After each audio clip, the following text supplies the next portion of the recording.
Welcome to the Speed League podcast from Southern California. I'm Kelly Hansen. You can play season long fantasy motorsports with all your friends for absolutely free at speedleaguefantasy.com. Supercross season's already in motion. You could still join up today and play for the rest of the season if you want. Outdoor motocross season's coming up. You can play that. And if you happen to be into F1 or MotoGP, those seasons are just getting started. So speedleaguefantasy.com for that. We're talking Daytona Supercross today. And I'm here as always with the man, the myth, and the legend, Ryan Berkman. What's up, Ryan? How's it going, Kelly? Good to be here. Good to be here. Yeah, we were hanging out, watched the race together, had some wine and wings, and watched some Daytona Supercross. Good times in the main. Jett dominated.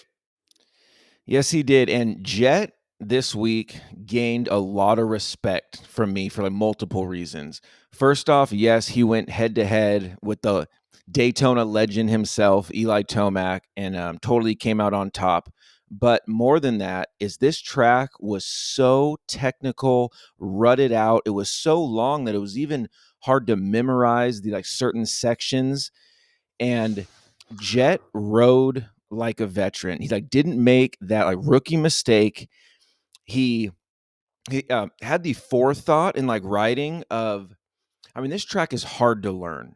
I mean, it's you just have to almost freestyle and just kind of go through the track thinking, okay, what's coming next? How has the track changed since the last time that I've been around, a minute and a half ago?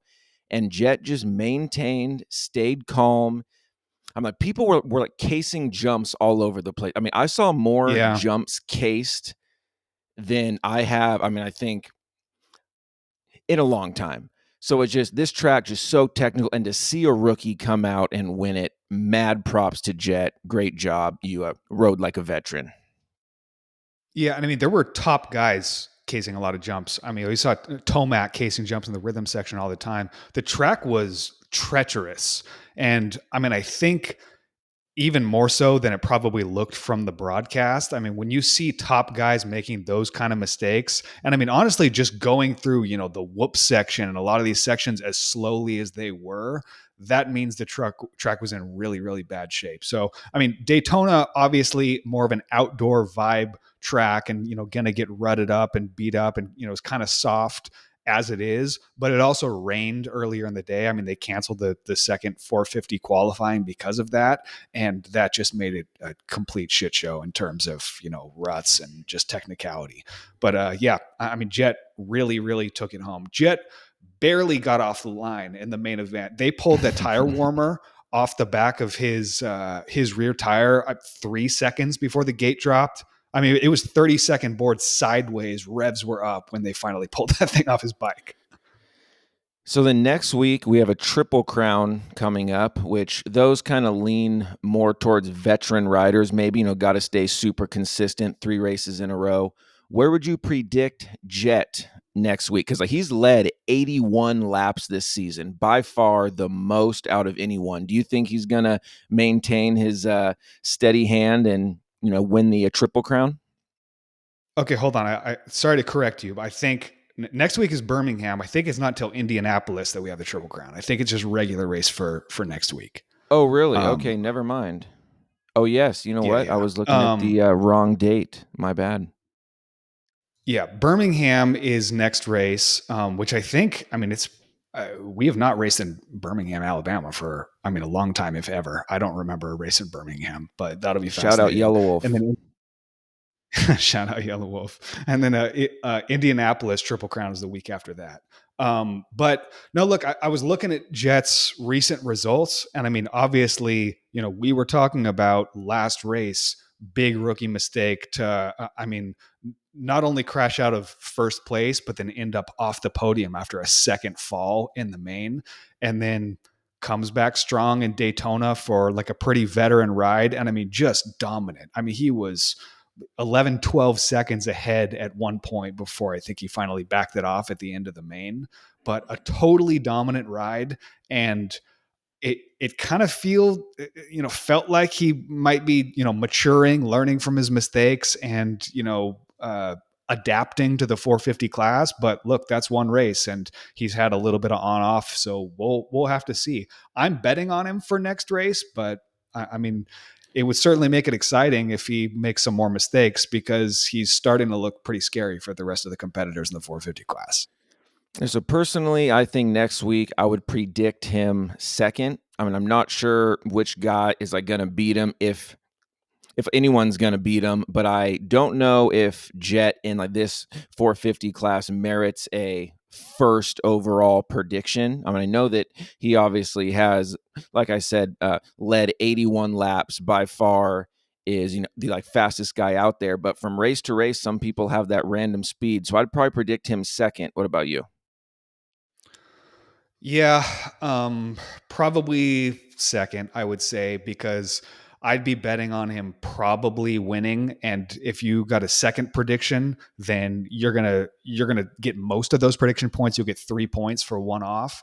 But then if something happens to him, which I mean, honestly, if you're putting him in second, you're basically betting on Jett to maybe not get the whole shot, have to work his way up through the pack a little bit, and somebody's running away at the front, maybe one or two guys. So you get, a dead on prediction in second. Maybe he finishes third, fourth, and you reap a little prediction points. You're sort of hedging your bets a little bit with a second place prediction, which is smart, with someone you're not overly confident is just going to take home the first. So yeah, I think second's probably the way to go at this point. So second's as good a prediction you want to give somebody that you're not hyper confident is just going to run away with it. So I had Tomac winning this race. I mean, it wasn't, like I was grasping at straws. He has won 5 Daytonas in a row, and I just thought that he was going to use that veteran mind tricks on the young 18-year-old to get by him. But Jett dominated Tomac in the heat. Yeah. He like caught him and passed him in the main, In his caught own him and passed house. him.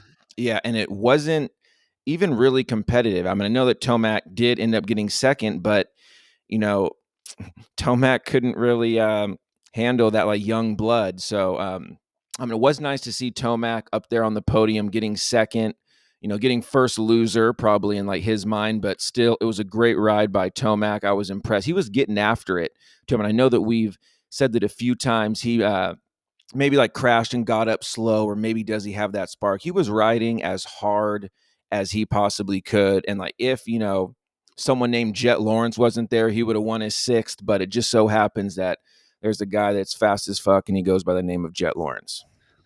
Yeah, and I was watching Tomac battle with Sexton, who were honestly pretty similarly paced throughout that main event, and I was kind of thinking, "Oh, this is what we were looking at last year, but it was the battle for the lead, and now Jett exists, and now it's a battle for second place." But yeah, Tomac was riding really well. I mean, he rode really well last week too. Um, but obviously he's had his on off. It really seems like, he's turned it around a fair amount and has a lot of speed, but it doesn't seem like it's the Jett beating speed at this point. And for Tomac, I think to be a championship contender, um, he's kind of lived his whole life being competitive for championships by being on off. When he's off, he's off, but when he's on, he's dominating and beating everyone. And even him being on at Daytona, he can't beat Jett. So I'm having a hard time seeing him. I mean, even with his new speed coming back and being competitive for this championship, when Jett's winning races and there's still other guys, Sexton, Webb, that are going to be around to be competitive too. I mean, this is a hard field to battle with Jett heading it. Yeah, and I know that it's hard to say this about Sexton because he obviously is in third in the championship. He has a race win under his belt, but I just expected more from Sexton this year, and he is kind of hanging around there. But I mean, I thought he was going to be the one sticking it to Jett. I mean, just awesome battles between who's like the young guy going to take over, like the face of the whole like organization, the face of Supercross. And it seems like Jett's running away with that top guy face of Supercross. So I mean, I hope that maybe Sexton can like start sticking it to him a little more, but I just don't think that it's going to be Sexton who's going to take over that top spot as the fastest guy. Yeah, that being said, I mean, Sexton had his hand injury. He's a few weeks out from it now and has been steadily improving in his results. He looked good in Daytona. He looked like it wasn't really bothering him. He was able to battle with Tomac the whole way through.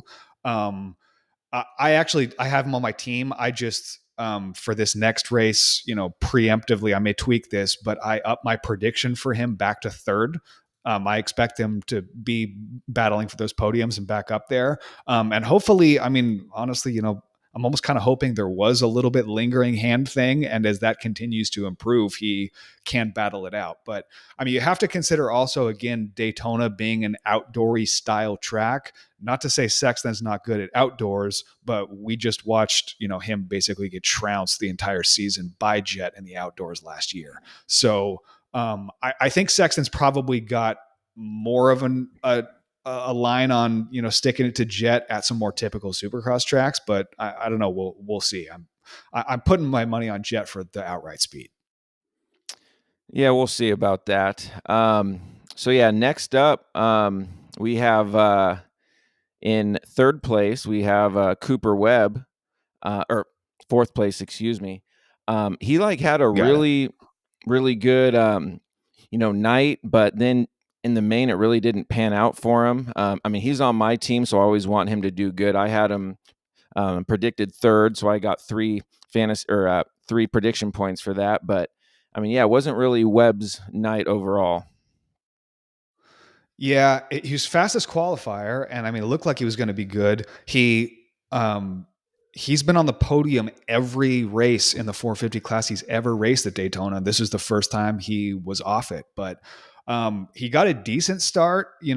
I think Tomac and Sexton were up front with like Jett a little bit behind. Webb was probably around like seventh or something. Him and Roxon started around there, but he was close enough that if he had the speed, he should have been able to, keep up and close with the front group, but he didn't, and they basically dropped him. So, yeah, Webb okay, but again, I kind of would expect him to bounce back pretty quickly when we go back to more of a typical Supercross track. I'd expect a good week out of Webb in Birmingham next week. I mean, he's on your team. Where are you going to predict him? So I still have him in like getting like a podium spot. I'm most likely going to predict him third, which like looking at all of his finishes throughout the season, he hasn't finished third one time, but he has finished first and he has finished second. So I mean, I'm just kind of hedging my bet and thinking a third place is like probably mathematically the like average of where he like might be if you add up all of his finishes. So I'm gonna stick him on the podium in a third. Yeah, it's funny, and I know I just said I've got Sexton in the third place, but I would probably also predict Webb third. Only one guy's going to finish in third, but sometimes if you're feeling a little interesting with your prediction points and kind of want to be strategic about it, you can almost, I will often put two guys predicted in the same place on my fantasy team, knowing, one of them may end up there and one of them may have problems and end up somewhere else. But I mean, when you look at average finishes, you're probably going to see those guys around that same place. So you kind of just have to go for it. But yeah, Webb was fourth, Roxon right behind him in fifth. Roxon won his heat race, and it was like an epic heat race. I mean, he was out front early, went down, and then came back and passed some really fast guys to win that heat. So I kind of expected, honestly, more from him in the main, but I mean, a top five, okay for Kenny after a win recently. You have to fall and then get back up and still win the race. I don't care if it's a heat race, if it's an LCQ. I mean, that shows how fast you are when you're on the ground, get up and can win it. So yeah, getting a fifth, I'm sure that wasn't his, like hoping that was going to be a spot when he won the heat. But hey, it's tough out there. So props to Kenny for getting fifth. It's solid. Yeah. I want to talk also about sixth place is Justin Cooper, who was my deep pick from last week and actually ended up I think I predicted him seventh place, so he outperformed my prediction by one. Really, really good race for Justin Cooper, who again is getting good starts and able to maintain the speed to stay up front with people. I think he whole shot it in the heat as well, and was in front until Tomac and some other guys ended up coming past them. But Justin Cooper's riding really well and like a really good guy to have on your team, which I think neither of us do. But predict around that seventh place and be able to score some consistent fantasy points, which is so huge in fantasy.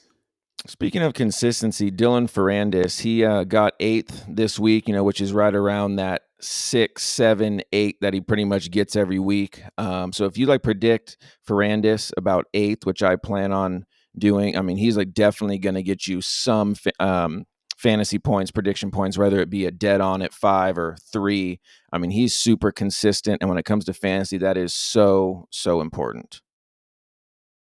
Yeah, and I mean, I think the only time this whole season he's been out of that range was, I think it was last race when he had the bike issue and ended up, dead last or whatever. But you can't count on something like that. But yeah, a great, great person to predict. Um, and then Malcolm Stewart actually finished one ahead of him in seventh. Uh, super, super good finish for Malcolm Stewart, his best of the year. And again, just with that sort of slow improvement. But Malcolm's actually going to be my deeper pick for next week. Malcolm, his last 3 races have been eighth place, ninth place, seventh place. So I mean, now just consistently, getting in the top 10. Hopefully, can improve a little bit, but I would totally pick Malcolm Stewart for a deeper pick next week. My prediction for him, eighth place. I mean, let's just put it right in the middle of those 3 last finishes he's got. Yeah, and he's due for a fifth or a fourth. I could see him. I don't know if it's going to be next week or the week after that, but he's due for a great finish. So I mean, I love that deep pick. He's like definitely figured something out, and like be ready for him to totally overperform even those, I bet, coming up. Yeah, and he was actually talking a little bit about how he obviously got injured and missed the entire year last year, and he was saying it's like man, even if you're healthy and putting in a lot of laps of the test track and all of that, when you miss that much time, it still takes some time to basically reacclimate to racing. You haven't done that in a full year. So I think he's jumping back on the horse and starting to do well again, Malcolm. But we do have a few like big names that are out of this real top zone. Aaron Plessinger on my team, 18th place, and you know what? If he hadn't have gone down and with the kind of epic crash and gone over the bars, I would have won my fantasy matchup. We're gonna say it's fun to play this coulda, woulda, shoulda game, but we'll post as we always do, our Founders League matchup results for Daytona on our social media pages, Speed League Fantasy, Instagram, Facebook. But I lost by 5 points to John. John is the only person in this league that can beat me. He's in last place, and he's the only one that keeps taking me down. But if you want to talk coulda, woulda, shoulda, I mean, John did have Hunter Lawrence, who was riding around in sixth the whole race, crashed, and ended up getting 21st. So there's always two sides to every, coin on that, Kelly. Where, I mean, if Hunter finishes where he should have finished, you would have been dominated. So I guess who knows on You're that, absolutely but right. And Hunter, we don't know yet, but it looks like actually may have a shoulder injury. So we'll see. That'll be a real bummer because he's been improving really, really well. yeah, and I actually unfortunately lost my fantasy matchup as well by 2 points. And I do have Dean Wilson on my team. He's my lowest ranked 450 guys, not one of my top guys, but he was riding around in like ninth or 10th, and then on the second to last lap crashed and ended up getting way, way down there in 20th. So that definitely cost me those 2 points that I needed to win. So I'm 3-5. I mean, it's a long season, but I'm just not looking good. It's not hitting the way that I wanted it to. Yeah, that was a tough one for you too, because I mean, you're playing Whole Shot King, who you're battling with him for second place in our league. And, to anyone who isn't aware of how this league works, basically, we play the whole season with head to head matchups. And then the last race of the season, the top 2 in the standings will go head to head for that championship. So you're really just spending the whole season trying to get yourself in that top 2. And yeah, you were playing him to try and tie it up for second place. And instead, now you're down 2 races. Yeah, and also what helped out Whole Shot King in his win. You want to move on to the 250s, or do you have something else to say about some of these guys down here? No. Let's move on to the 250s for sure.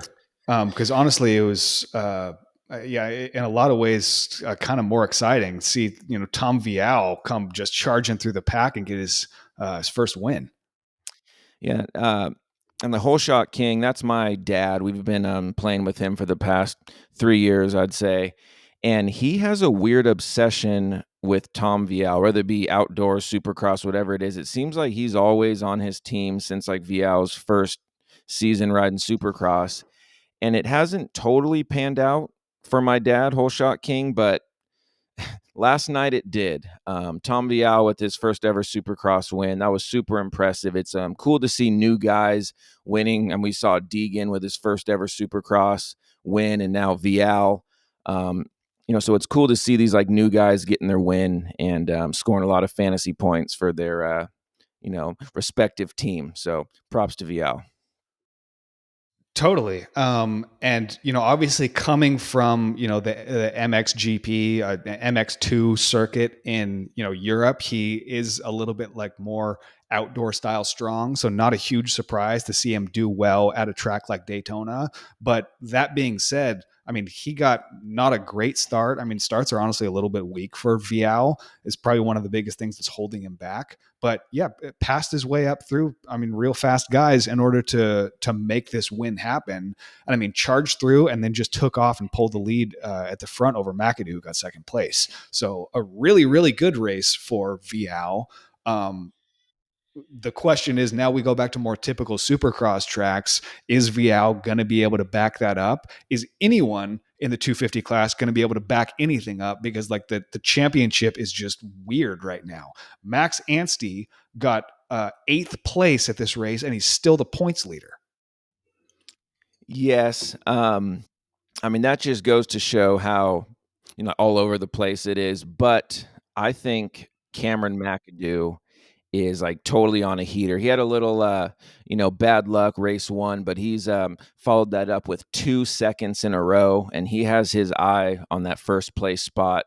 Cameron McAdoo is my lock of the week next week. I think that he is a focus, turning it on after second. He's going for that first overall spot.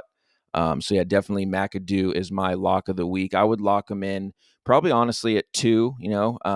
He like could win, but I think like we were talking about earlier with Jett, I mean, it's good to hedge your bet. And like, plus he got 2 seconds in a row. So, hey, what's wrong with the third second?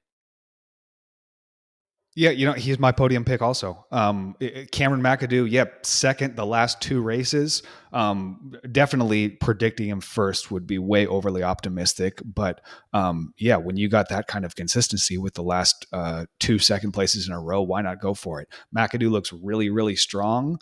I don't know if he's going to be the guy to be able to actually stick it up top and start moving into the points lead and be the real championship contender top guy. But I mean, I like McAdoo a lot. McAdoo, as we say, rides balls out. He's earned that slogan at this point.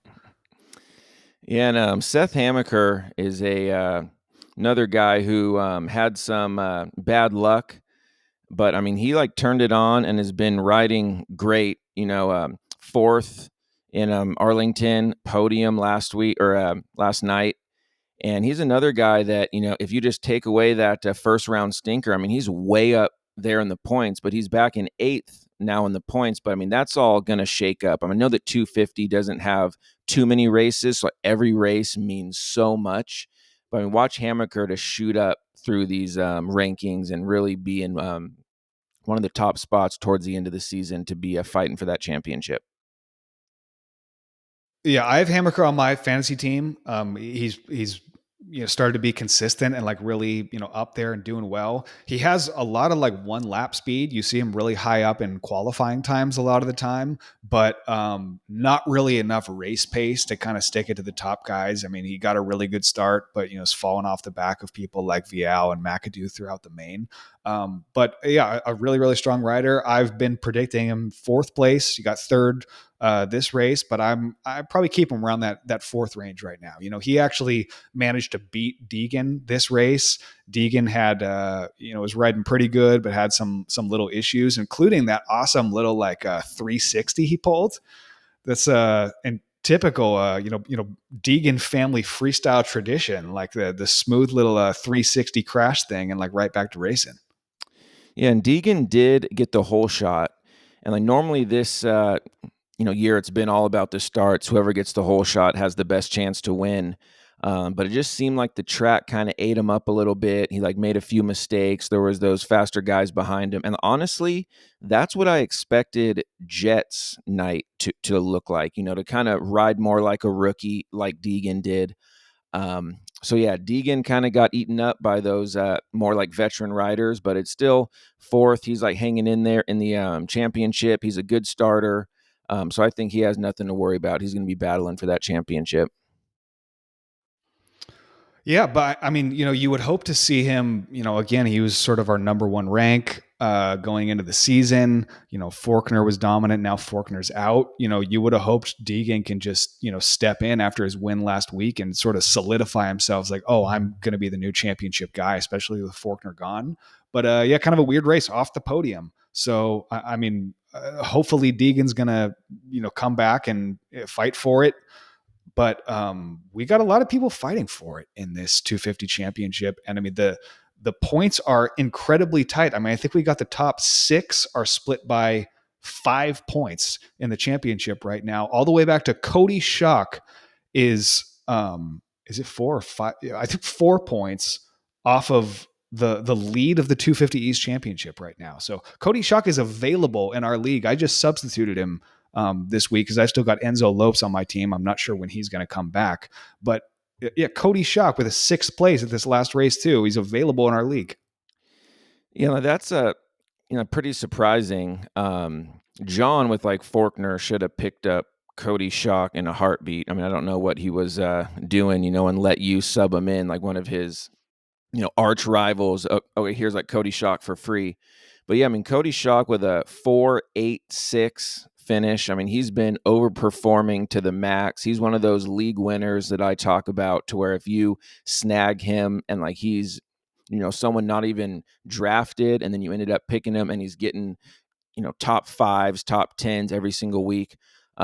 This week coming up, I'll probably predict him around the 6th or 7th mark. I know that the first race he like totally overperformed with a 4th, but I'll probably safely predict him in the 7th spot. What about you?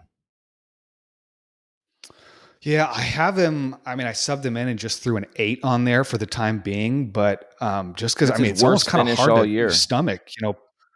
You're right, and I mean, it's kind of hard to stomach moving him up that far. But I mean, I probably will just because I mean, looking at who's going to beat him. I mean, obviously, there's a fair amount of people, and if I was going to list everyone that I would expect to beat Cody Schock, he probably would be 8th or 9th or something like that. But not all those guys are always going to have a good night, and someone's going to have an issue like we always talk about and fall back a little bit, and for that reason he's probably going to end up in the 6th or 7th finishing position like he's been. So yeah, maybe around 7 for Cody Schock, I'd say.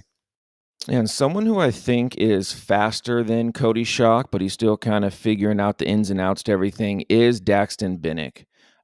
He like isn't the best qualifier, and he isn't the best starter either. His like average start position is like almost 13th place, and he ends up turning that around with an average finish of 7th.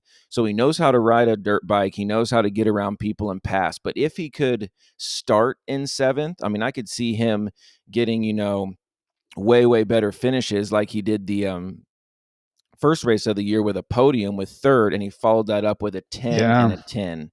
So I mean, if he could just figure out those starts and start better than back of the pack, I think that he has a chance to pull it out here towards the end and like really make a really good impression for his first rookie season. Yeah, and I mean, I've got him on my fantasy team. I snatched him up literally during qualifying for the first race because he was already looking fast, and comes out the gate with the podium.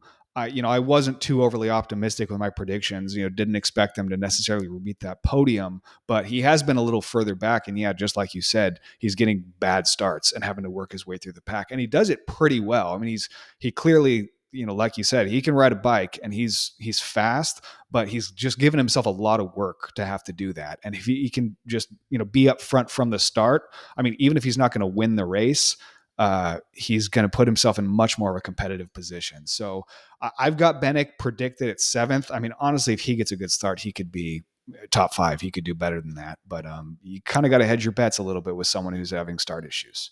Um, and I mean, speaking of some start issues and just issues in general, we need to talk about Max Anstey because he is the points leader still, even though the math is stupid for how that's working out. Anstey is still holding on to the red plate, finished in 8th place this week. Didn't look super great. What's the deal with Max? Where do you predict Max? Yeah, I view him as a smart, savvy veteran who shouldn't have these, laps in like judgment to end up in 8th. And especially after winning the heat, just like Roxon. And then in the main, he just doesn't perform. And I don't know exactly why that is. Start obviously means so much, but it just seems like a guy like that with Faulkner out, with Deegan not being as dominant as we thought. And then here's Anstey coming around. Oh, cool, 8th. Like it, just Yeah, doesn't it's a make missed any sense. opportunity. Yeah, total missed opportunity. And I'm sure that he, has so much drive to like be that guy because it's almost getting time. I'm like, how much longer is he going to be in 250s? Like, is he like almost like a Jeremy Martin, who's like a 250 lifer or what? But I mean, I would assume that he has, hopes and dreams of moving up to the 450s. But if you're getting 6th and 8th when it's really wide open, I mean, that's not going to cut it. Yeah, I mean, Max Anstey, when he came over from MXGP, he started in the 450 class, and diving straight into the 450 class is a huge commitment. And he sort of did okay, back in the teens and that kind of stuff for most of the races. But then, dropping down to the 250 class from the 450 class, gives you a lot of chutzpah coming in there. You just came from the big pond, and now you're sort of big fish in a little pond. But yeah, I mean, he needs to deliver some more consistent results. Absolutely. And yeah, you brought up Jeremy Martin. He's back this week after his concussion, but only a 12th place and at a track. Honestly, he should do pretty well at being an outdoor savvy guy. So yeah, I don't know if he's still not feeling 100%, but we'll see how Jeremy Martin continues to recover next week. And I have him on my team, and I've been subbing someone in for him every week that he was gone. And I could have picked up someone like Shock or, like someone else who is like doing better. But I kind of thought, okay, again, a veteran, and like this is a track that suits his style. And I predicted him 7th. And I thought that that was, right around where he would finish. I mean, I didn't get too like out of control on his first race back from injury, but, to like get a 12th, I was kind of bummed out about that. Obviously, we like talked about my 2 point spread between me and my opponent. So yeah, I mean, if he would have just finished 1 or 2 positions higher, then I would have got the W. So it's hard when you start over analyzing every single one of your guys and think, oh man, Dean Wilson, Jeremy Martin, all these guys finishing lower than where they should. It really stings even more. Yeah. Well, so I mean, I'm assuming you're playing him next week. I mean, where's your prediction for Jeremy Martin after a 12th place return finish? So I would like to hope that he's going to be a top 10 guy. I mean, a name like Jeremy Martin, you expect it. Um, so depending on how he qualifies, I mean, I always take that with a grain of salt, but I do always like to kind of have that as a gauge. I would say if he qualifies in the top 10, I'll probably scoot him back from 7th, either 9th or 10th, another race under his belt, another race further from that major concussion. I think he could pull a top 10, 9 or 10. Okay. Yeah, I would agree. But yeah, I mean, a difficult guy to predict. I mean, especially coming back from an injury right now, and even outside of that, I mean, he's got a lot of chaos around him. Martin. And, sometimes you see a really good finish, and sometimes you see an endo. So yeah, hopefully he can continue to recover. Um, there's some other names just outside the top 10 here. I mean, Nicholas Romano, Chance Hymas, some of these rookies. Honestly, Chance, I kind of expect to see doing better. He was another guy that had a really, really good finish the first race of the year for East. Yeah. And the first race of the year, he actually finished 10th. He was doing really, really well. But I think that he ended up crashing out of fourth or something like that. He was doing really good. And actually, that's my sleeper pick of the week for next week. He's in 11th in the points. He got 7th a week ago and then 15th this week. Obviously, he's not going in the direction that he thought. But coming up in Birmingham, I could see him turning it back around and getting around that 7th spot again. But I think I would predict him 8th next week, showing that promise in the first race, and then kind of backing it up the second with a 7th, which is not bad for a rookie. And then that bummer this week, but I think he's going to kind of look in the mirror and say, hey, look, I belong here, and ride hard and get an 8th. Cool. I like that pick for Chance Hymas. One other guy to talk about that's you want to talk about someone who's consistent for setting predictions. Pierce Brown with a fifth place at all three races so far. And yeah, now sitting third place in points. If you don't have him predicted fifth in your fantasy league, you are doing something wrong. Yeah, and it's funny because he looks so good. I mean, he is so consistent. He just looks fast on the track. And call me crazy, but I would probably predict him fourth for this coming up race. I know that that sounds a little crazy after 3/5, but he has the speed, and if you're consistent for long enough, it will pay off. It's not lucky. It's not by chance that he's super consistent. I think that he's gonna wait for that opportunity to try to get a podium or at least a fourth. So I'd predict Pierce Brown one up at fourth for this next coming up race. I see what you're saying, and it makes sense to me. But man, after I like trends in fantasy, and I see those three fifths in a row. I'm going fifth until I am proved wrong, 100%. But yeah, I mean, he's just been quiet kind of the whole season. You almost don't even see him on the broadcast at all, but just knocking it out with the fifth places. By the way, totally random and back in the 450 class, but did you see the crash that Justin Hill posted on his Instagram? No, I didn't. Justin Hill got landed on in the main by Freddie Noren. It looked like he came over a jump and stalled the bike, and Noren came down directly on his head. I mean, luckily it wasn't like a triple or anything; it was just a double.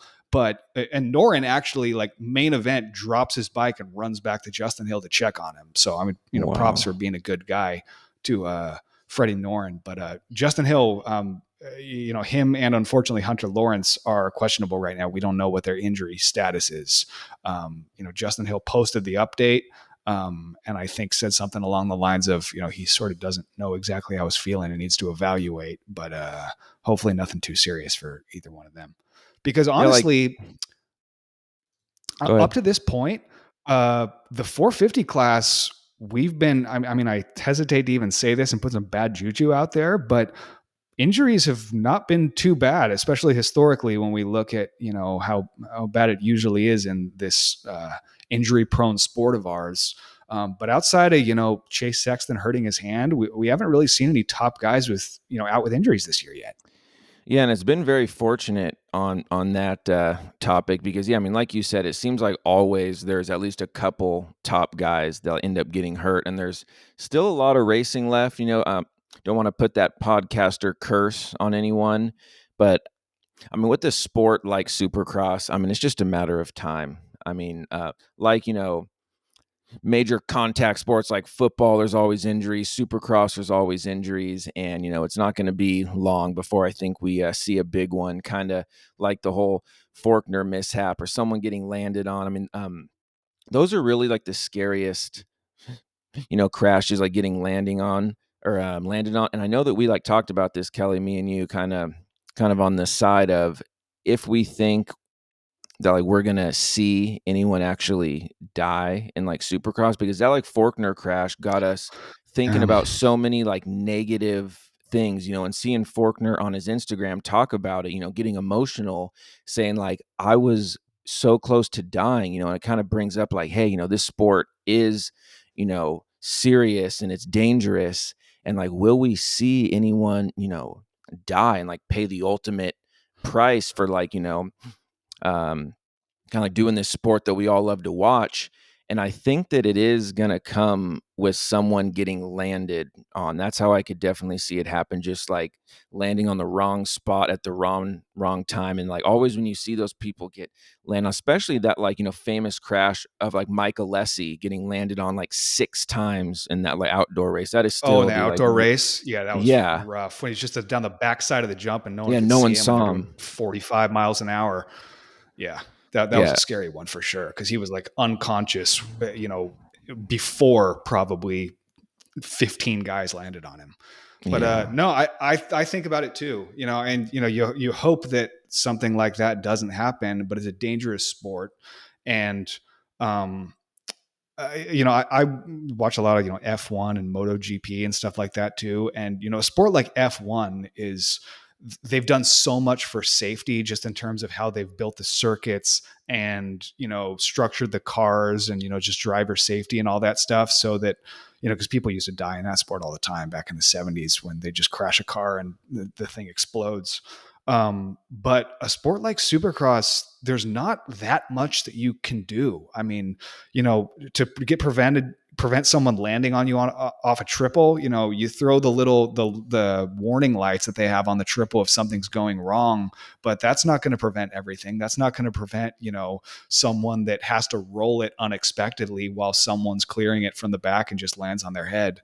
So, yeah, I don't know. You hope to never see it, but I mean, in a weird way, as morbid as it is, part of the excitement of watching Supercross is that these guys are doing some wild, dangerous shit. They really they're going so much faster and it's so much more gnarly than it even looks like on TV.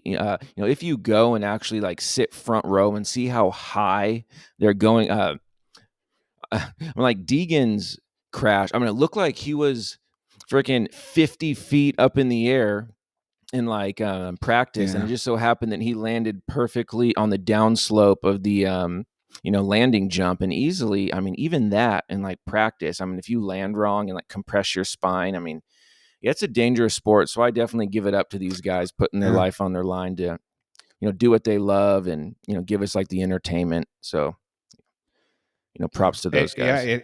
Someone like Deegan, something like that could happen, and you could, to quote his words, tear your butthole open. Is exactly what he said. Was what it felt like when he had that big get off in qualifying, but fortunately he was okay. Deegan says some interesting young kid stuff. We've talked about it before I with had a the whole girl like tell me the that whole once. danger It's boy weird. thing. Welcome to the We danger talked about it with zone. the whole welcome to the danger zone thing, and yeah, I would just love it if you know, one of these other guys, maybe McAdoo, maybe Anstey, someone like that, just manages to stick it to Deegan during the main event and win one, and then just say "Welcome to the danger zone" from the podium. What a cool throw it in your face with that would be. We'll see. We'll But see. uh, we'll see. All right, that's all we got. Birmingham's coming up next week. Make sure to set your predictions, everybody. Look, me and Ryan both lost our matchups by 5 points and 2 points this week. And prediction points, I mean, that's one prediction away from winning it, one dead-on prediction. So set your predictions. Keep on tuning in here to hear us sometimes get them right, sometimes get them wrong, but do pretty well. But in any case, Birmingham next week. Ready to party. We'll see you then. Alabama, baby.